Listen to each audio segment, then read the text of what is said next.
They say traffic jams bring out the worst in people. But worst doesn't even begin to cover this. Forget road rage. This is road insanity. From people calling 911 because their ice cream's melting to someone demanding a refund from the sun, these are the most absurd, self-centered, and downright unbelievable complaints ever made about traffic. So buckle. Wait, no. Just sit back, stay parked, and let's crawl through 69 dumbest complaints people made about traffic jams.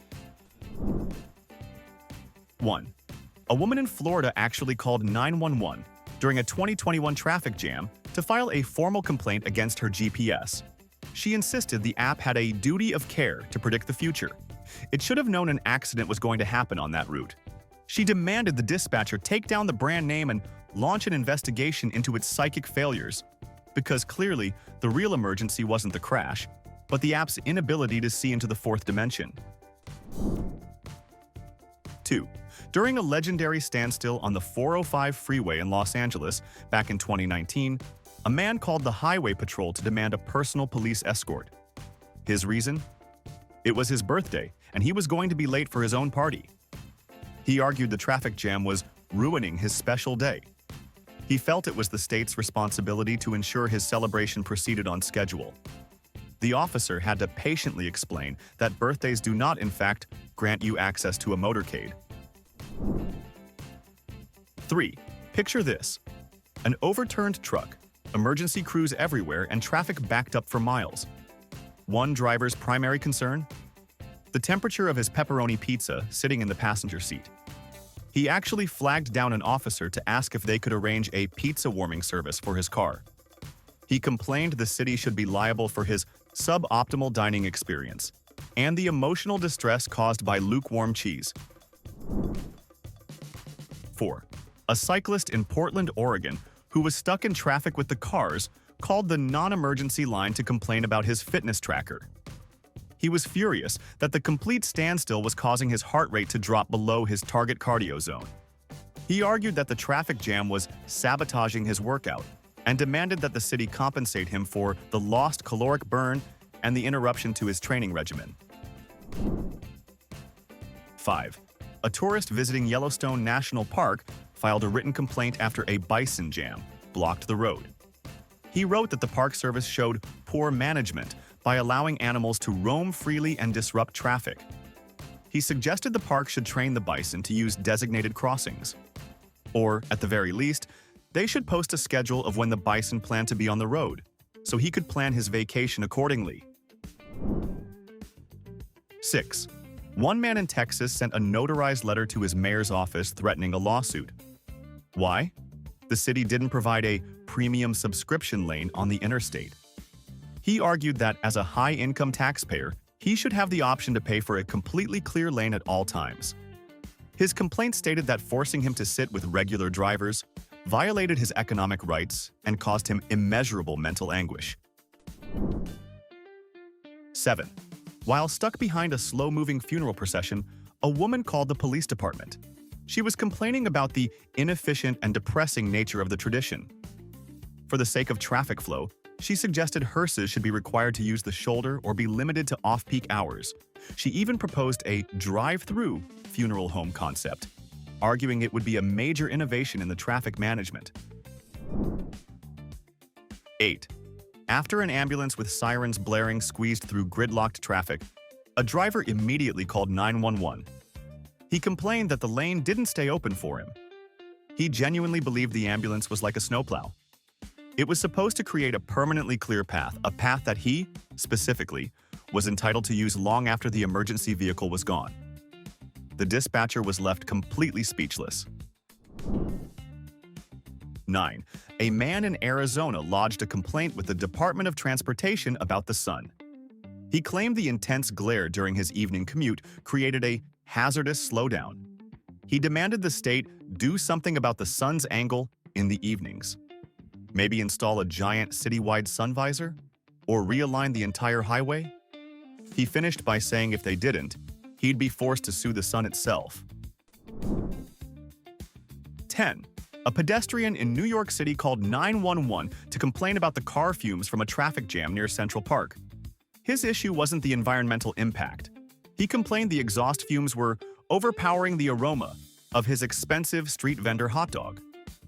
He insisted that his culinary experience was ruined and that the city should enforce a mandatory engine-off rule when anyone nearby is trying to enjoy a meal. 11.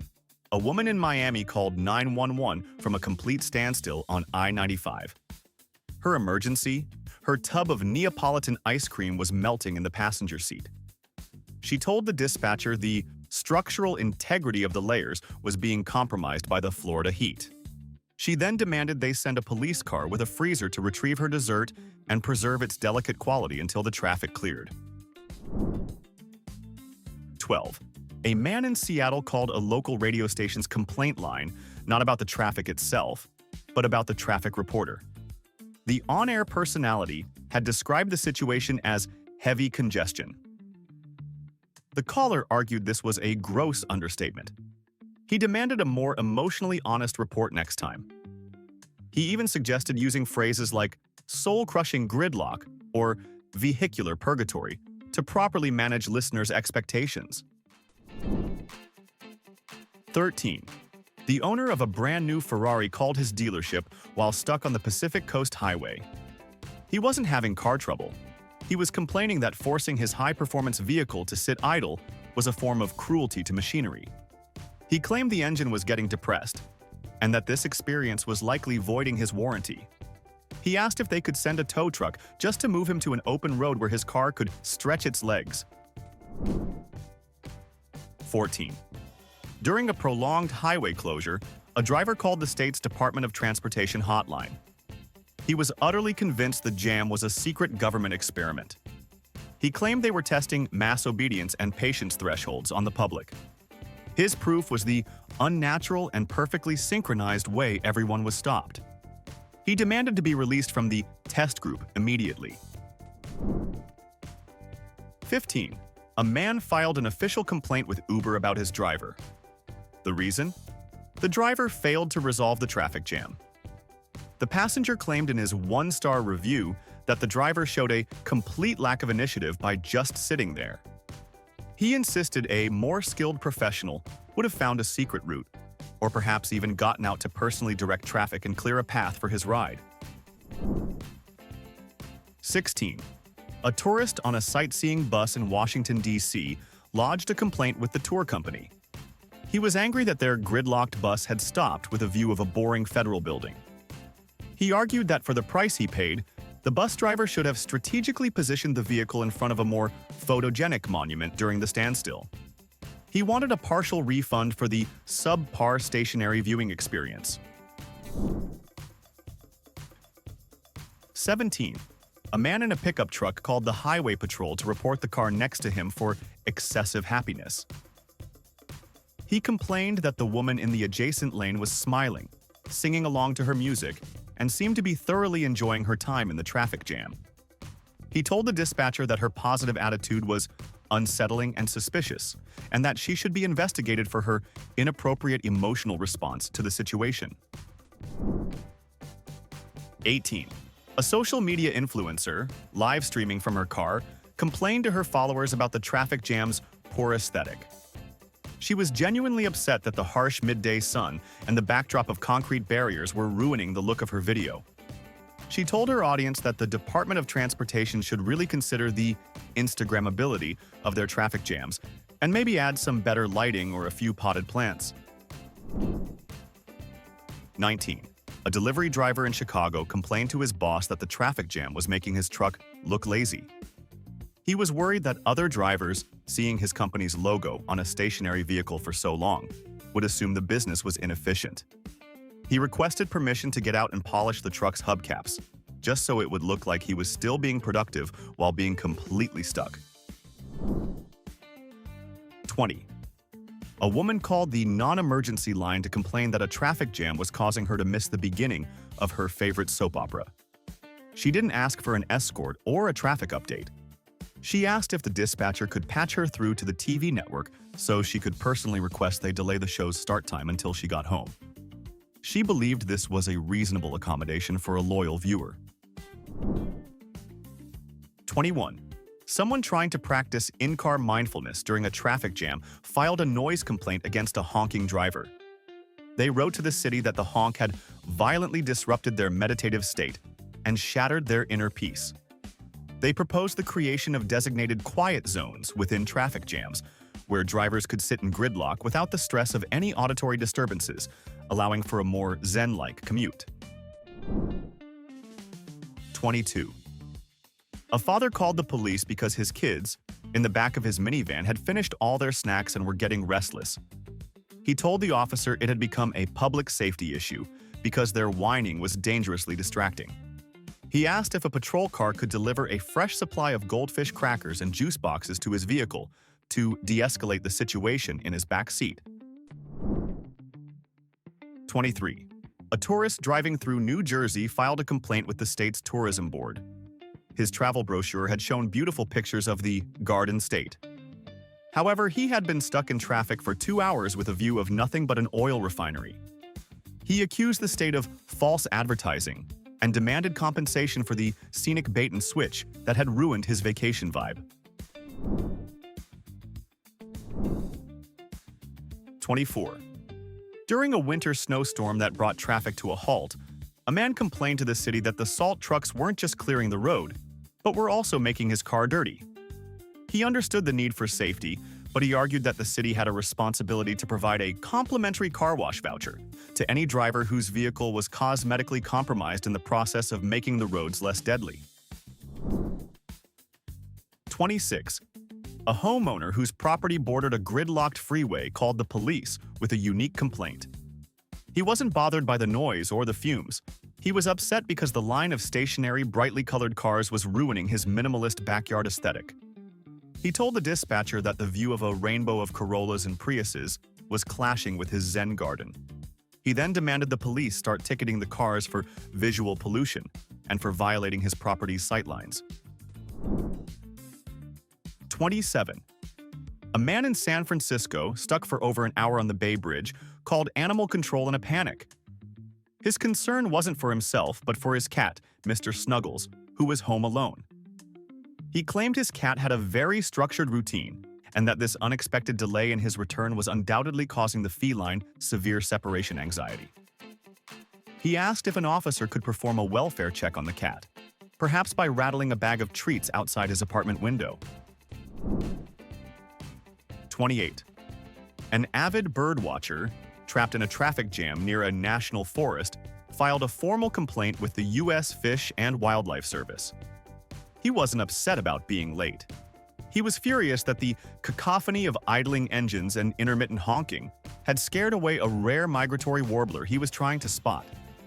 He argued that the Department of Transportation had a duty to create acoustic buffer zones around sensitive wildlife habitats to prevent such ornithological tragedies.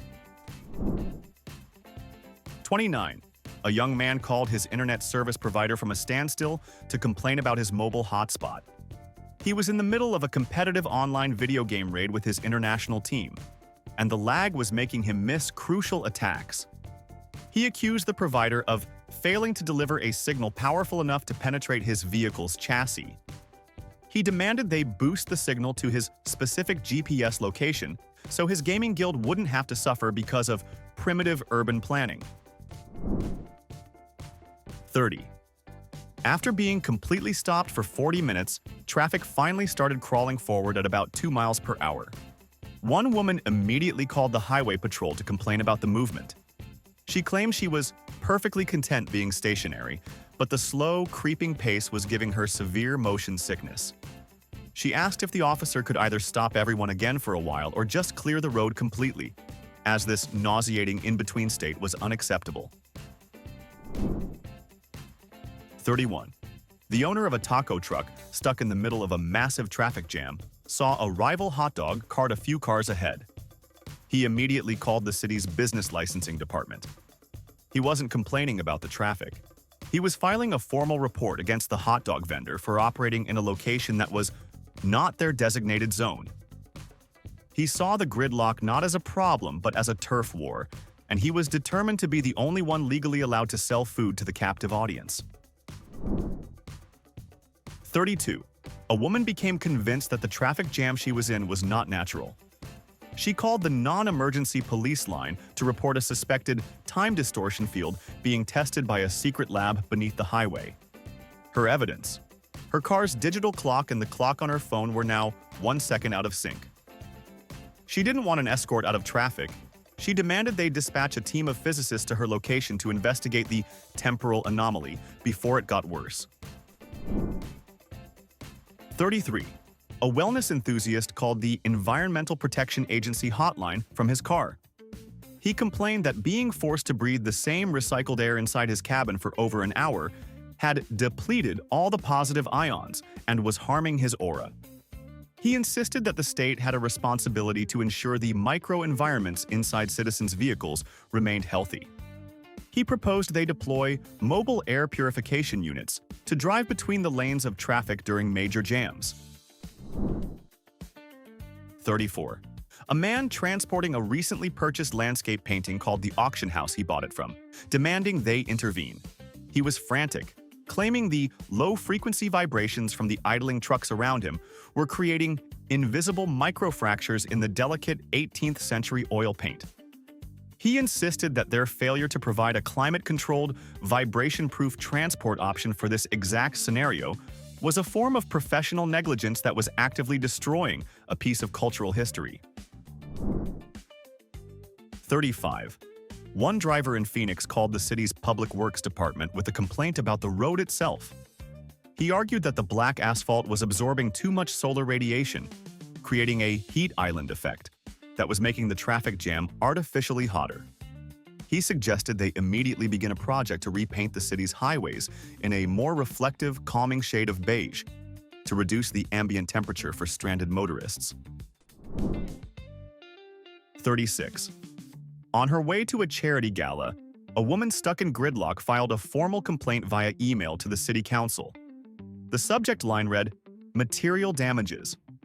In the email, she explained that the prolonged period of sitting was causing irreversible wrinkling to her $500 silk dress. She attached photos of the dress as evidence and demanded the city reimburse her for the emergency dry cleaning bill she would inevitably incur due to their inexcusable failure of traffic management. 37. A man called the philosophy department of a local university to complain about the traffic jam. He explained to the bewildered professor, who answered that being motionless, surrounded by thousands of isolated strangers, had triggered a profound existential crisis. He stated that the gridlock was a stark and unavoidable metaphor for the futility of human endeavor. He wasn't seeking help. He was just formally lodging a complaint against the universe and figured they were the most appropriate department to handle it. 38. A man who had just picked up a truckload of wet, fast-setting concrete for a DIY patio project got stuck in a complete standstill. He called the city's public works department not to report the jam, but to file a preemptive claim for damages. He argued that the city's failure to provide a dedicated express lane for citizens transporting time-sensitive chemical compounds was an act of gross negligence. He demanded they cover the cost of the ruined concrete and the emotional toll of his shattered weekend project. 39. The frantic owner of a pet iguana named Zeus called animal services from his stationary car. The iguana was at home, perfectly safe. The man's complaint was that the traffic jam was preventing him from getting home in time to adjust the reptile's heat lamp. He claimed this delay would disrupt the precise thermal gradient required for proper reptilian digestion and could lead to iguana constipation. He asked if they could dispatch an officer with a key to his apartment to save Zeus from gastric distress. 40. A mid-level manager, on his way to a quarterly review, emailed his own company's human resources department from the traffic jam. He formally reported the gridlock as an unscheduled and unauthorized work stoppage affecting a key employee. He suggested that the company should launch an investigation into the Department of Transportation for its inefficient workflow processes, and recommended they implement a Six Sigma quality control review on the city's traffic light synchronization. 41. One man, a self-proclaimed cheese aficionado, was transporting a very expensive wheel of imported brie to a dinner party. He called the gourmet shop where he bought it to complain. He claimed that the unregulated temperature fluctuations inside his hot car were bruising the cheese's delicate flavor profile and traumatizing the active cultures. He insisted the shop should have provided him with a traffic jam-proof transport container and was therefore liable for the cheese's impending mediocrity. 42. An aspiring songwriter, stuck in traffic, called the non-emergency police line to file a noise complaint against the cars around her. Her issue wasn't with honking or loud music. She claimed that the asynchronous blinking of everyone's turn signals was creating a musically offensive and rhythmically chaotic environment. This cacophony, she argued, was artistic vandalism that was actively preventing her from composing a melody in her head. 43. A fiercely loyal Ford driver called the police to report that he was the victim of a corporate conspiracy. He was utterly convinced that the traffic jam was deliberately orchestrated by a group of nearby Toyota drivers.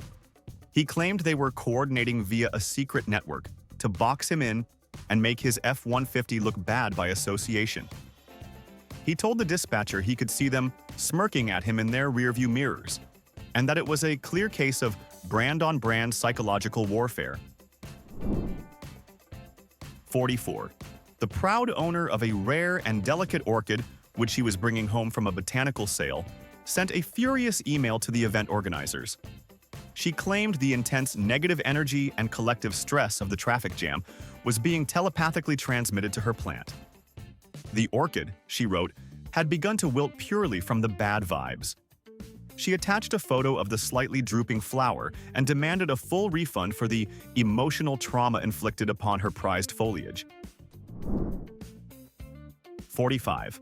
A man wrote a long formal letter to the editor of his local newspaper. His complaint wasn't about the delay, but about the name Rush Hour. He argued with intense passion that since no one was rushing anywhere, the term was a gross misnomer and a blatant piece of linguistic falsehood. He proposed that, for the sake of accuracy, the city should officially rename the period to something like the Great Stationary Period or the Communal Engine Idling Session. 46. A driver who was a subscriber to an in-car fitness app lodged a formal complaint with the app's developer. The app featured dashboard isometric exercises for when you're stopped in traffic. However, this particular jam was so long that he had completed the entire library of exercises. He was now just sitting there. His complaint stated that the app had failed to account for catastrophic traffic scenarios and was endangering his fitness goals by not providing a sufficient volume of content. 47. A woman called her astrologer in a rage from the middle of a freeway standstill. The traffic jam was causing her to miss a cosmically auspicious window for signing a new lease, a time her astrologer had specifically identified for good fortune. She wasn't just mad about being late. She accused the traffic jam of actively defying a preordained celestial event and demanded to know what the astrologer was going to do to retroactively realign the planets in her favor. 48. A man who had just gotten a fresh, expensive haircut called his barbershop from the gridlock. He complained that the humidity and the lack of air circulation in his car were causing his meticulously styled hair to lose its structural integrity. He claimed that the barber should have used a traffic-resistant supergel, and that their failure to do so meant they were responsible for his imminent arrival at his destination with subpar, gravitationally affected hair. 49. A man who worked as a professional food taster for a potato chip company called his boss with a dire warning. He was trapped in traffic, and his palate, which he referred to as the company's most sensitive instrument, was being compromised. He claimed the constant exposure to exhaust fumes and the stress of the jam were dulling his taste buds and could affect his ability to distinguish between mesquite barbecue and smoky bacon flavors for days. He insisted this constituted a workplace hazard. 50. A conspiracy theorist called into a late-night radio show to reveal what he believed was the true purpose of the traffic jam. He was certain it was a covert government operation to scan the public's brainwaves using new, invisible technology embedded in the traffic lights. The purpose? To gather data on citizen frustration levels. He warned the other listeners to shield their thoughts and avoid feeling any anger, as that's exactly what they wanted to measure. 51. A woman on her way to a first date called the restaurant to file a complaint about the traffic. Not with the city, but with the restaurant itself.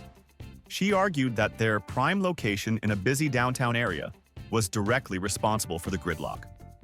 She insisted they had a moral obligation to warn patrons about potential traffic when taking reservations and should offer a traffic inconvenience discount for anyone who arrived late due to their poorly situated establishment.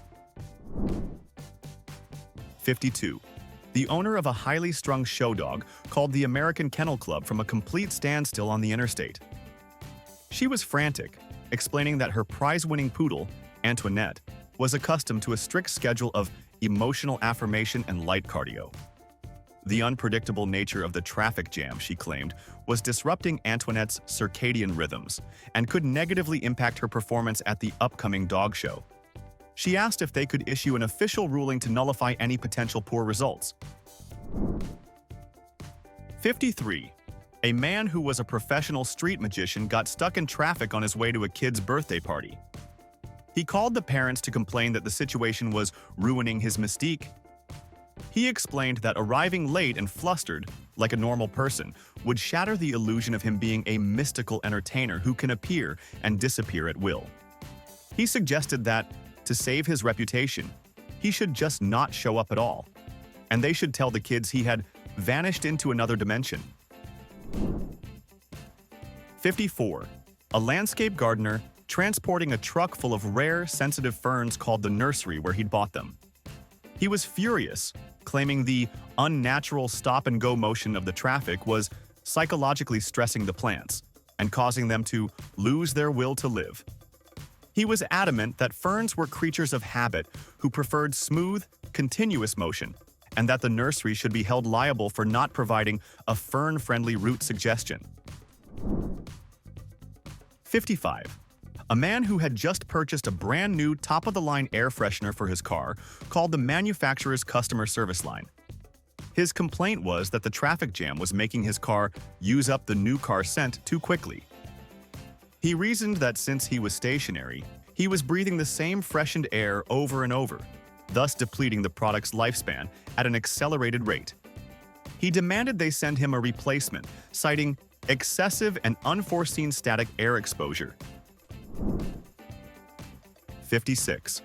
A driver who was also a history reenactor called his regiment's captain to report a strategic dilemma. He was dressed in full Revolutionary War attire and was on his way to a battle reenactment. He complained that being stuck in a modern traffic jam was historically compromising and was breaking his character. He worried that the sight of a Continental Army soldier using a smartphone to check Google Maps would damage the authenticity of the entire weekend. 57. A woman complained to her car's manufacturer that the vehicle's built-in estimated time of arrival feature was giving her false hope. When the jam started, it said she'd be home by 6 p.m. An hour later, it still said she was 15 minutes away. She argued this was a form of emotional manipulation by an algorithm, and that the car company was responsible for the roller coaster of hope and despair she was experiencing. She demanded a software update that would just say, "You're not going anywhere." 58. A man who prided himself on his fuel efficiency called the EPA to report the other drivers in the traffic jam. He wasn't complaining about the jam itself, but about the grossly inefficient idling habits of the cars around him. He had been meticulously tracking their exhaust puffs and engine noises. He accused his fellow drivers of wanton disregard for national fuel conservation goals and suggested the EPA dispatch agents to issue tickets for excessive and non-essential idling. 59. An amateur storm chaser stuck in a massive gridlock called a local TV station's weather department. He was irate because the traffic was preventing him from intercepting a promising supercell thunderstorm that was forming just a few miles away. He complained that the city's inadequate traffic infrastructure was directly interfering with his citizen science and could cause him to miss out on capturing once-in-a-lifetime meteorological data. 60. A driver called a local rock station during their drive time show with a very specific complaint. The DJ had just played Tom Petty's "Runnin' Down a Dream." The caller was furious, stating that playing such an upbeat song about the freedom of the open road while he was completely stationary was a form of auditory torment. He demanded the station immediately switch to more thematically appropriate music, suggesting something slow, sad, and full of despair. 61. One man, stuck in traffic 5 miles away from his gated community, called his homeowners association's emergency hotline. He wasn't reporting a problem at his house. He was reporting the freeway. He argued that since his HOA dues guaranteed him a peaceful and convenient lifestyle, the existence of this traffic jam, which was preventing him from accessing that lifestyle, was a direct violation of his HOA agreement. He expected them to somehow clear the public interstate on his behalf. 62. A woman frantically called her pet psychic from the standstill. She wasn't worried about her dog's physical well-being. She was deeply concerned about what the dog was thinking. She asked the psychic to telepathically connect with her golden retriever, Barnaby, and assure him that she hadn't abandoned him. She needed to know if Barnaby was losing respect for her as the alpha of the pack because of her unforgivable tardiness. 63. A man driving a convertible called the city health department to complain about a bakery. He was stuck directly downwind of a commercial bakery, and the smell of freshly baked bread and cinnamon rolls was wafting into his car. He claimed this was an unsolicited sensory assault that was making him unbearably hungry. He described it as a form of olfactory torture and demanded the city force the bakery to cease operations until the traffic jam had cleared. 64. An aspiring screenwriter called the mayor's office to complain that the traffic jam was ruining his life's narrative arc. He explained in dramatic detail that his day had been perfectly structured. A productive morning, a successful lunch meeting, and now this. This standstill, he claimed, was a terrible anticlimactic third act to his day.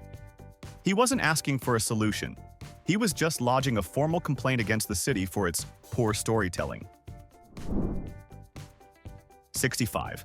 A man who claimed to be a time traveler from the year 2242 called the Department of Transportation. He was utterly disgusted, explaining that in his time, vehicular congestion is a primitive concept studied by historians. He referred to the traffic jam as a barbaric ritual of fossil fuel worship and demanded to be put in touch with the person in charge of decommissioning this archaic transport system. The operator calmly asked if his time machine was currently operational. 66.